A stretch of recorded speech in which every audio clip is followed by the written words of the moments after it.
Welcome to Talent Trailblazers, the show that brings you face-to-face with industry leaders and visionaries who have mastered the art of talent acquisition, development, and retention. I'm your host, Larry Gottlieb, and I lead the Business Council of Westchester's ongoing talent initiative. And if you're a better person for who you know, then I am truly blessed to know my next two guests, as they are indeed trailblazers in the search industry. Jack Lusk, President and CEO of Harris Rand Lusk, who has placed top leaders in the nonprofit and government sectors for the past 20 plus years. And that's after an exceptional career working in the highest level of government. So many positions, so much, too numerous to mention here. His resume reads like a novel. Allison Madison is also with us, President and CEO of Madison Approach Staffing. She equally has spent the past 20 years of an illustrious career providing exceptional service, filling entry-level positions, all the way up to the C-suite for a variety of industries. She is also my fellow board member on the Westchester Putnam Workforce Development Board. Among her many other roles in service to the community, she is, as they say in Boston, wicked smart. And so is Jack. You're both wicked smart. Welcome to the beautiful BCW Podcast Network studio. Thank you both for joining me today. For our listeners unfamiliar with search firms, let's start at that. Could you each give me a brief overview of the services you provide to companies seeking employees and to prospective employees looking for their next gig? Sure. Happy to do that. And I'm also, Larry, happy to be here. A search firm like mine will work with leadership in a nonprofit organization that is looking for senior talent. So what do? We contract with our clients to assist them in identifying what typically is a panel of qualified candidates who they can interview. And we can assist them by previewing their skill sets, by writing up and supporting the kinds of people they're looking for, and finding hard to find talent in a crowded community. Allison, same question. It's like a presidential debate. So we're similarly, but we are what I term a full-service staffing firm, meaning that we do temporary, temp to hire, and direct hire placements. And on the temporary and temp to hire side, it's a little different. Oftentimes, organizations need a specific skill set, either for example, a project or kind of filling that skills gap that they don't necessarily have in-house for a variety of reasons. It could, like I said, whether it's skills-based, it could be variable workflow. Different organizations have really busy seasons, so they need extra pair of hands. So the temporary piece is a little bit different than direct hire, which is something we also do. And similarly, we do the initial screening. We kind of are like an outsourced HR person for our clients. So we will work with leadership to help, whether it's draft the job descriptions, doing compensation analysis to help guide them with that search about what's appropriate as far as compensation. And then we will do all of the the search mission, right, which is identifying candidates, doing the outreach, doing the initial screening, and those sorts of things to kind of create that short list of prospective candidates that have already been vetted for clients. And again, we do everything from, as you said, from entry level to the C-suite. So we really try to meet companies where they are in their search, regardless of, like I said, whether it's temporary, temp to hire, or direct hire placements. So this is for both of you. So in 2024, right at this moment, where are you spending more of your time? Are you spending more time speaking with companies and organizations about their needs, or are you spending more time on the candidate side trying to find people to fill those positions? Well, that's a really good question. First of all, as the person who runs this particular organization, I spend a great deal of my time talking to leaders who I've either worked with or I am contacting just to see how things are going. My staff is split up in that some of the people are researchers and some of the people who run searches, which is manage the relationship. The researchers spend most of their time in candidate identification. We're going to get into it, but we're spending more time on candidate identification and finding the right person than we used to. Why is it? Step back to step forward. First of all, we do searches in basically three arenas. We do fundraisers, we do administrative and finance people in nonprofits, and we do leadership. Fundraisers have become hard to find, literally. First of all, it's a difficult job, but second of all, having done this for 20 years, I would say it's the most difficult market that we've seen because people are being careful about leaving wherever they are, and these jobs are difficult, so people are being also careful about the next job they take. From a leadership standpoint, we get into generational issues, but between hybrid work, between the difficulty of the dive, so to speak, of leadership, and the fact that through COVID, a lot of people, in my mind, started to right-size their own thinking, which is not feel like they have to take the top job that might be available, that they're willing to grow in a more orderly sequence. It's made sort of pressures on the market in general, which I find very interesting. Yeah. Yeah. Interestingly, Matt, I've always said we really have two customers, essentially. We have the candidates that, we help to place, and then the clients that we serve. And so we similarly have that breakup, which is we have folks that we're constantly looking for talent and nurturing those relationships, as well as those conversations with companies, business owners, HR professionals, and such. So I will agree that the job market, I think, if you did a snapshot today, is definitely different than it was even a year ago. And I think that to echo what you were saying, I think there's two pieces, right? The recalibration of priorities, right? Post-COVID, that kind of realigned what people were looking for in their careers. And I will say, I think that there's definitely that sense of a softening of the market, and where there's a lot of jumping ship and going to find the grass greener on that other side of the fence. A lot of folks discover, well, maybe the grass wasn't necessarily greener, and are a little bit more deliberate in their choices now, and are taking pause. And again, I think also the economic climate between economics and the elections and all that sort of stuff, that level of uncertainty, I think, tends to make people kind of sit tight in their current roles. Yeah, a little frozen in place. Yeah.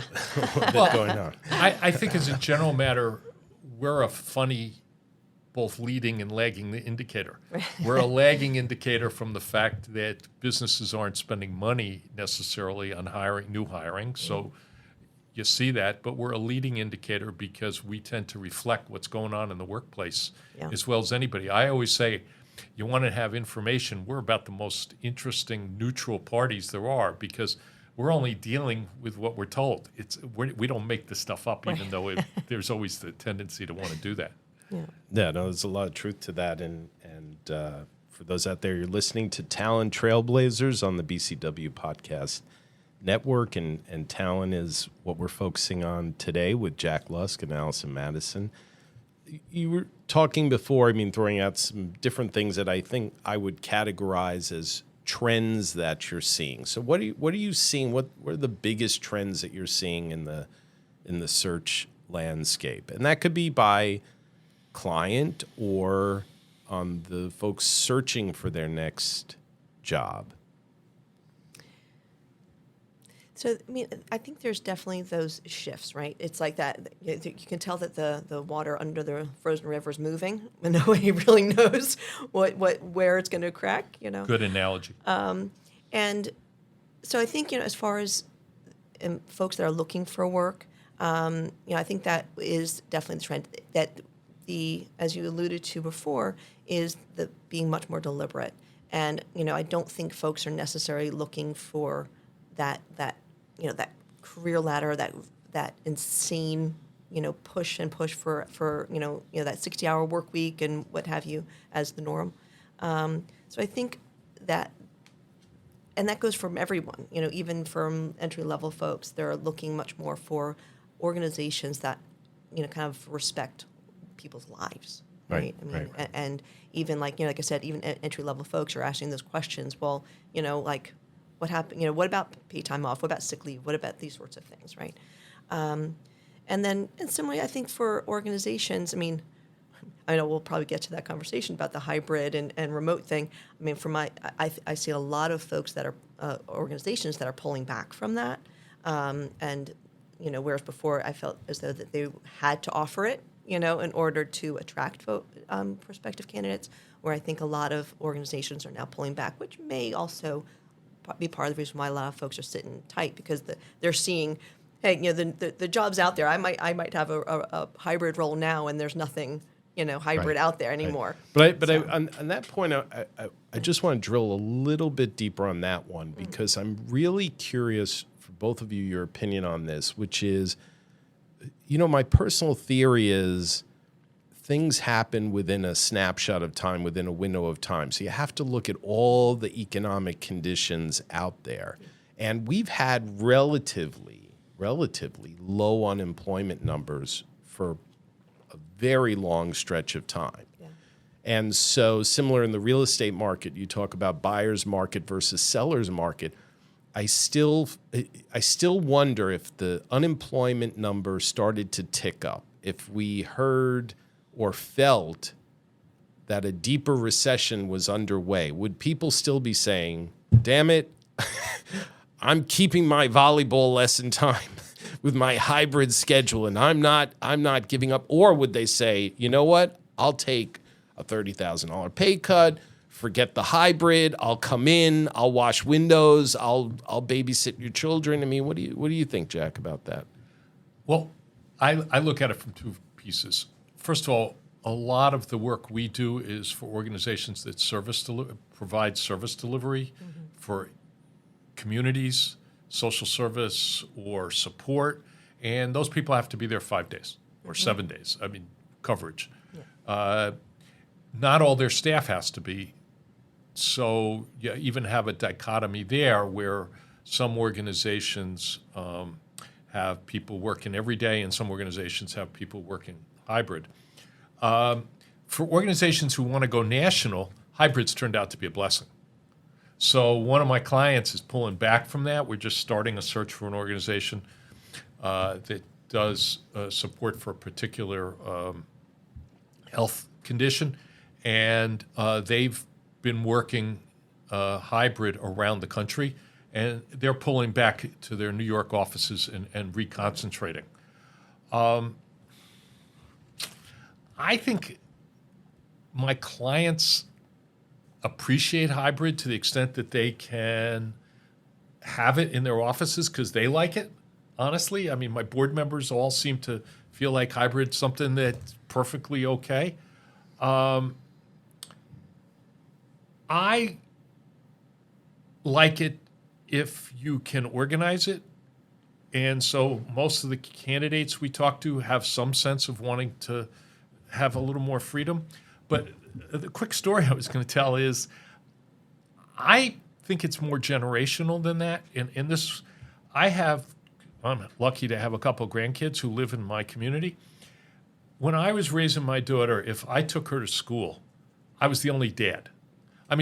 Literally, like I'd look around and go, oh, I'm taking my daughter to school today, and everybody waves hi to me.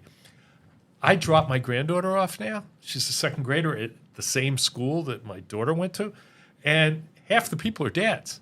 And they're not showing tension.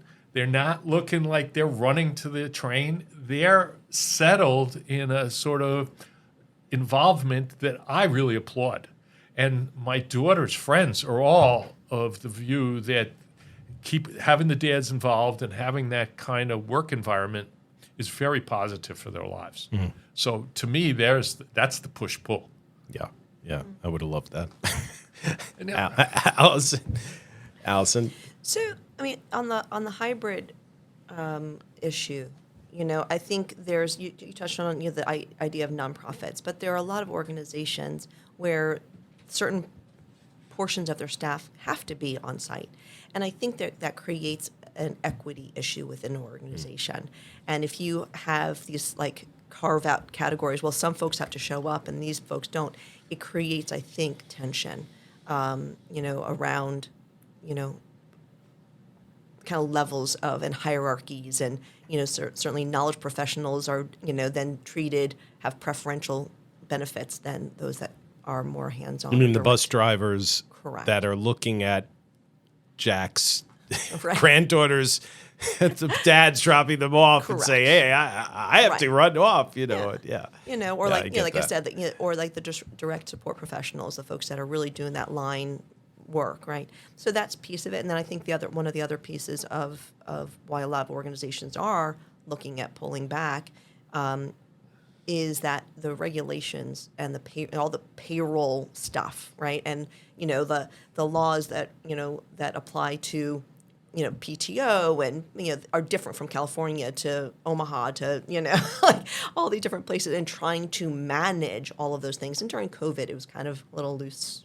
People just kind of were fudging it because there wasn't any real enforcement going on, or no one really knew what the rules were. But now that we're kind of seeing that, like wage transparency, for example, like New York has it, other states don't. So how do you do these sorts of things? So Right. I think the practicality of it, of managing that workforce where you have one person in one state, is Yeah. a little bit challenging. It's a little challenging. I want to. We're listening to Talent Trailblazers on the BCW Podcast Network with Jack Lusk and Allison Madison.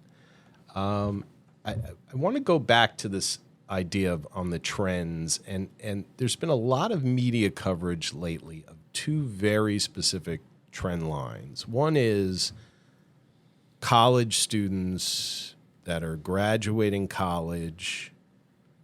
That's our talent pipeline right there. We've got some fantastic colleges in Westchester County, too many to name here. And also they're not sponsors yet, so I won't mention it. But they feel like they're stuck in concrete. I have received so many phone calls from so many parents saying, my daughter just graduated from this school, 4.0 GPA. She's an expert in biosciences, and she can't find a job. And I mean, story after story after story, every industry. And then on the other trend line, you have people over the age of 50, 55, still feel and are viable individuals in terms of what they can offer an organization. And they feel they're just not getting anywhere, whether it's, and we know this, sending out over LinkedIn doesn't necessarily work, or just looking at Google every day, and that's the sum total of your search. But those are two demographic groups that are equally very important from a talent perspective. I want, if we can, offer some advice to those individuals about how to get unstuck from the concrete, how to move forward as a wiser individual looking for that next employment opportunity. If you don't mind, I'm going to flip it and start with the older folks. It's basically my sweet spot. I am in this conversation daily where people who have had interesting careers are looking to consider nonprofit as a next step, or to get more involved in the nonprofit community. If you've never volunteered or you haven't served on a board, that's somewhat difficult because you don't really know how these nonprofits run. But to me, people in that age group are my sweet spot. They are people who are competent. They don't need a whole lot of support in terms of hand-holding when they do their jobs. And in truth, they're the people who are our leaders. They're not kids. They're adults, and they act like it. And so I'm always looking for those people. And I am constantly, one thing I always am interested in is who asks me to talk to whom. And the pipeline I see from friends and people I know from business tends to be those folks who've had successful careers and are now looking at options. And I always encourage them. I mean, I tell people, get on a board, get some experience volunteering so you know what the heck this is all about, but bring your leadership or management talents to these organizations. They can well use you. And the truth is, these organizations don't have barriers to hiring for folks who are of a more mature age. Nicely put. So, to address the college issue, I don't want to blame everything on COVID, but, entry level has never meant no work experience for kids coming out of school. And I think recent college grads were very much hamstrung by COVID because they did not get any work experience during that 4-year period. So there were no internships, there were no summer jobs, there were no, all of those things, because there's only so much you can learn in school. There are certain things that we always talk about, those soft skills that you learn by doing, right? You learn how to show up on time, you learn how to communicate with people, eye contact, all of those soft skills that are required of business. And those sorts of both business, foundational things, as well as the soft skill communication and interpersonal skills. I think kids coming out of school are really struggling with those things because they didn't have the opportunity to build those skill sets and have those experiences. And so I think that's really tough, especially when now you've come out of school and you have all the debt and you're like, I need to be earning some money. So I think, the idea of crawl, walk, run, unfortunately, because they lost the crawling part, perhaps that has to be, there's a certain level of humility and frustration to it, but sometimes you're going to have to start with the crawl before you can get to the run. And to say, okay, well, yes, I did get my degree, but I am lacking in these areas that I would have had otherwise. And let me, go out and do that smaller job that maybe I might feel overqualified for because I have now my degree, which is valid, but recognizing that there are other things that you need to learn beyond the degree.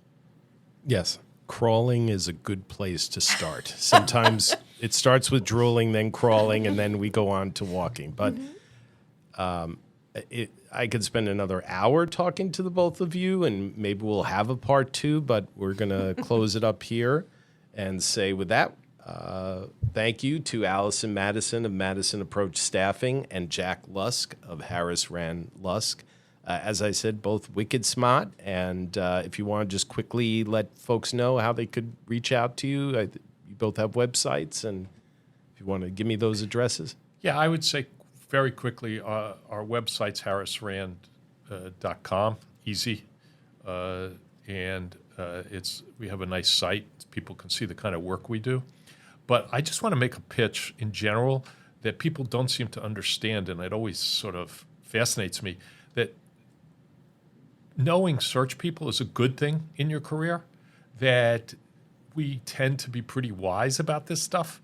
And I'm always surprised when I offer people the opportunity to talk to me or follow up that not that many, they make it more transactional than relational. And I've got a perfectly good business. That's not what I'm trying to say. I'm just saying it's good for people to know search firms, to know people in search, because our advice generally is based just like we're talking about. Allison and I have a combination of over 40 years of doing this work, and so I would count us on the generally helpful side. I would say that's true. That was the longest web address I've ever heard. Oh, yeah. Well, I took advantage of my moment. And it's good for you. So, and yes, my web is very simple, madisonapproach.com, and we're also, of course, always accessible and happy to have a conversation with anyone who would like to give a call, 914-428-4800, and we always like conversations. Awesome. And I know Jack will be at the Panera Bread every Thursday and in Rye giving out advice to people. Be sure to check out the BCW Podcast Network's expansive lineup of shows. It's an amazing array of talent, Leadership Unleashed, What's Trending, Advocacy Unplugged, the Member Spotlight, and Win Innovation Roundtable. I'm Larry Gottlieb. Stay tuned for our next episode of Talent Trailblazers. The Business Council of Westchester is the county's largest business membership organization focusing on economic development and advocacy with over 1,100 members. The BCW's mission is to work for the profitability of our members and prosperity of the Westchester community at large.